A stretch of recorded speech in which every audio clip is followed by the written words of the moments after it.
Stop everything. Your inner compass is speaking right now. Do you ever get that gut feeling that just won't go away, even when logic tells you otherwise? What if I told you those subtle nudges aren't just random thoughts, but powerful signals from your own intuition?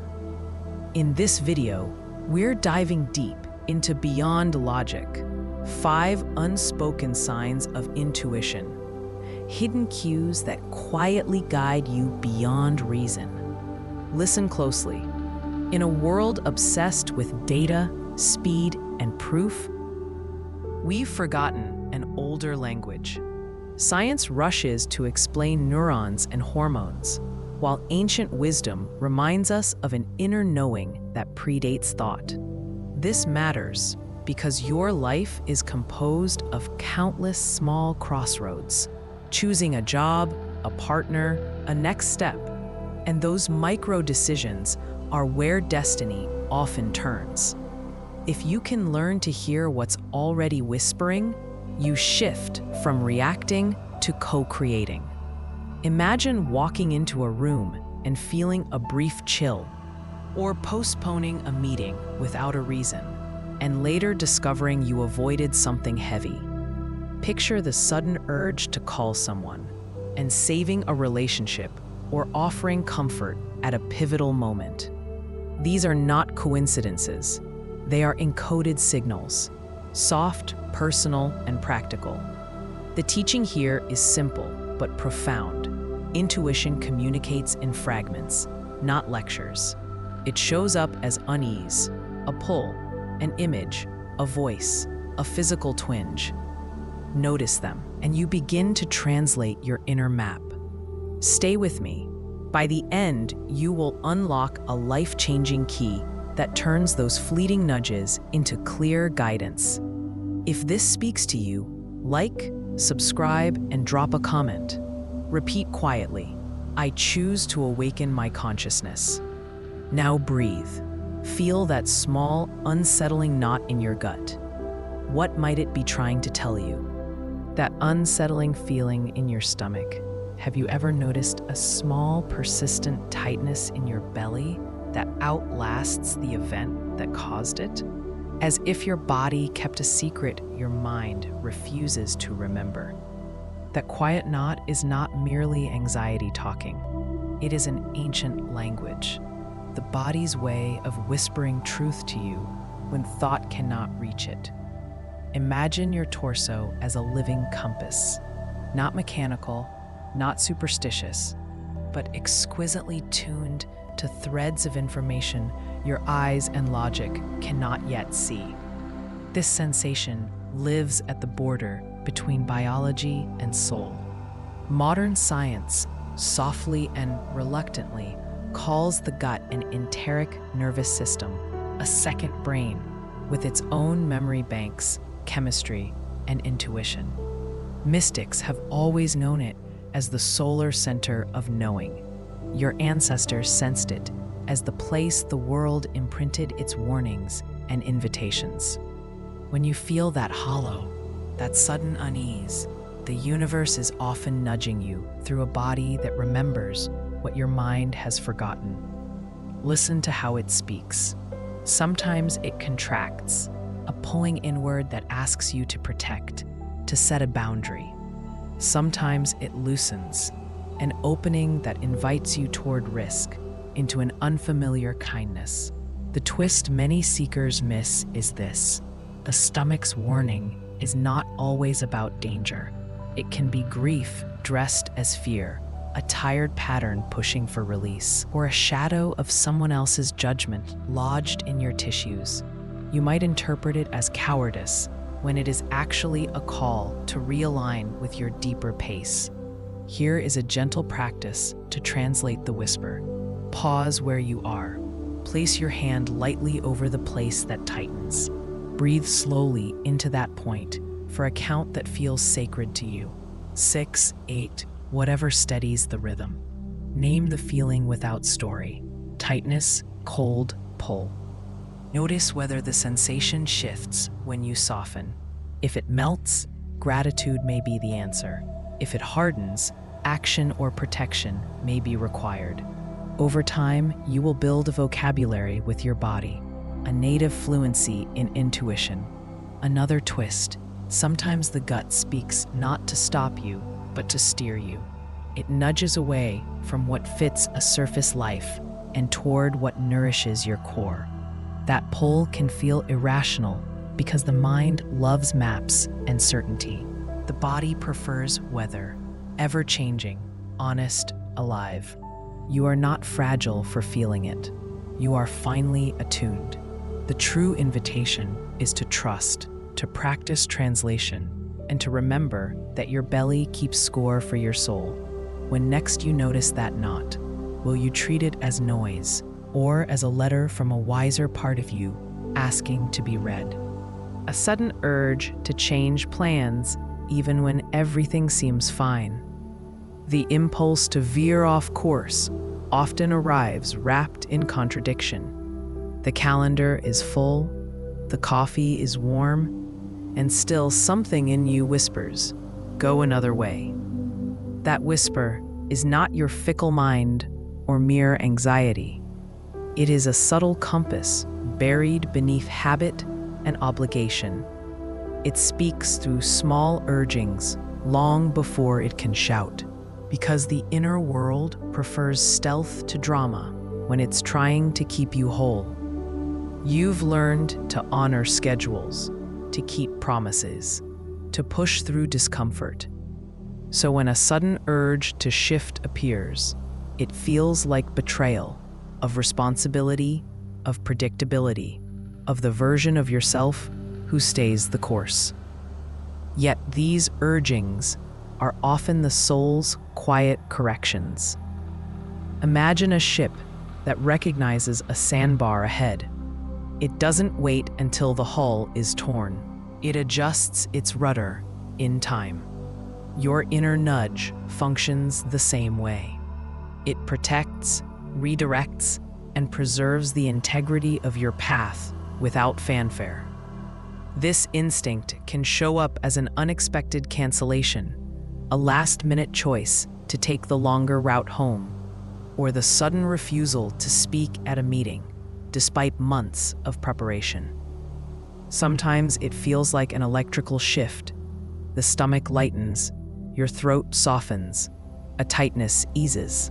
Other times, it's a vivid mental image, a door closing behind you, or the clear knowing that a conversation would change everything. You might have learned to label these moments as indecision or fear. Here's a twist. The urge to change plans is not always avoidance. It can be a reorientation toward a higher possibility, a recalibration of your timeline to keep you aligned with what truly resonates. If you've suffered loss, betrayal, or the slow eroding of promise, these tiny navigations are gifts. They are protective intelligence that arrives to prevent further harm or to open a quieter, truer corridor of living. Practically, when the nudge comes, pause, breathe with intention. Create a space of 3 deep breaths where you listen without judgment. Ask one simple question inwardly. What would honor my soul right now? Notice the body's response before the mind crafts an answer. Small acts, changing your route, postponing a meeting, choosing gentleness instead of obligation, become sacred experiments in aligned living. There is a deeper layer. Sometimes the urge is a clearing, a way the universe removes what no longer fits, so something new can arrive. The discomfort you feel when you resist it is not a measure of its validity. It is the struggle between the familiar and the necessary unknown. Trust is the muscle you build by honoring these micro redirects. The more you listen, the clearer the signals become. Listen now to that memory of a time you turned unplanned and found yourself somewhere you needed to be. What did that small detour protect you from? And what did it bring you toward? And if that urge were pointing not to a place, but to a person or a mirror of yourself, where might it lead you next? The inexplicable pull towards or away from a person or situation. You are drawn and repelled at once, as if an invisible thread remembers both a promise and a scar. That tug you feel is not mere mood or coincidence. It is your deeper intelligence speaking through the language of sensation. It arrives as a tilt in your center, a sudden stillness in the throat, a quick tightening behind the ribs, or an unbidden clarity that sketches a future you had not yet imagined. Listen closely. The body is an oracle, and this tug is its sentence, compressed into a single felt moment. Notice how this pull shows up differently than thinking. Thoughts argue, weigh pros and cons, replay old footage. The pull bypasses argument. It announces itself as an orientation. You may be inexplicably drawn to someone who on paper seems unsuitable, and later discover they mirror a part of you that wants to be healed. Or you may feel a sharp aversion to a comfortable situation, and that resistance is the subtle wisdom of survival, steering you away before harm takes shape. The twist here is crucial. Sometimes the attraction is not toward the person, but toward a version of yourself you are ready to become. And sometimes the repulsion is not rejection, but an invitation to protect your blossoming. There is a quieter layer beneath those sensations, an energetic echo. Two fields meet, and one will react. Your intuition reads posture, breath cadence, micro-expressions, the tonal weight of silence, and even a scent memory lodged in your limbic system. Modern studies whisper that mirror neurons and implicit memory can anticipate outcomes before conscious thought catches up.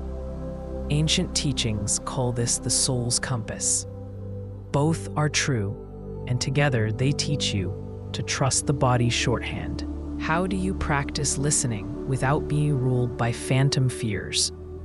Begin with a simple experiment. When the pull arrives, close your eyes and breathe 3 slow, honest breaths into the place that reacts: belly, chest, or throat.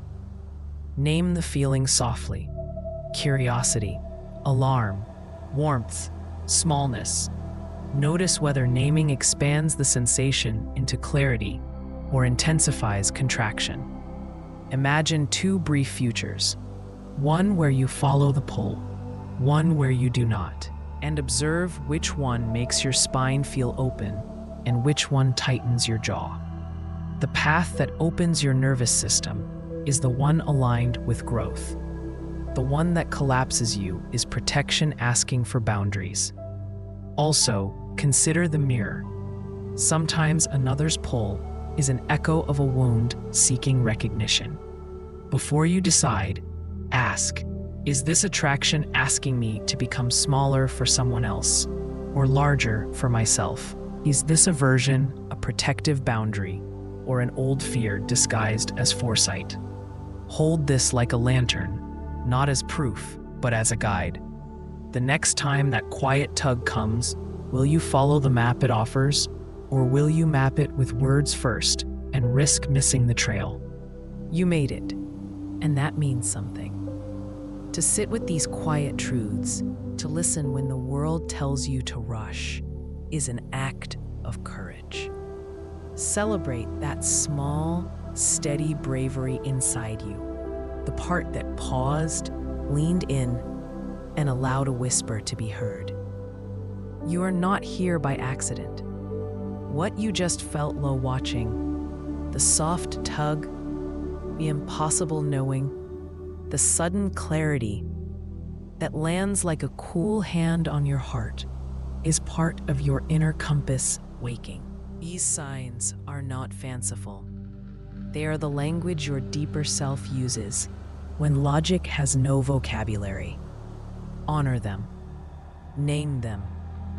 Let them teach you how to move. If anything resonated, give yourself a small ritual of recognition. Place a hand over your chest. Breathe 3 long breaths. And say softly, I choose to awaken my consciousness. Drop a yes in the comments if this landed for you. Let that single syllable be a beacon for another seeker who needs permission to trust themselves. Share in 1 sentence what truth you want to uncover next. Your words will ripple and return. You are not just a viewer. You belong to a circle of curious, aching, luminous souls who gather here. A tribe woven from different stories, but singing the same hunger. To remember, in this space, we do not fix one another. We witness, we reflect, and we hold the light for those moments when the path looks thin. If you feel the call, subscribe and tap the bell, not because you need another video, but because you are inviting more reminders to return to yourself. Remember that intuition is not a single thunderbolt of certainty, but a constellation. Many small lights that, when noticed together, reveal a map. Track them like a journal of quiet triumphs, the days you changed course and were later relieved, the times a face made your stomach clench and saved you from pain, the moments when a pause opened a door. These are your testimonies. Keep them close. Before you go, offer gratitude to whatever part of you stirred tonight. Gratitude does not make the signal louder. It makes you more available to receive it. Feel how the room, the breath, and the small pulse of knowing align for an instant, like the hush that comes before dawn. Keep shining your light. Remain present. Breathe and absorb this energy in gratitude.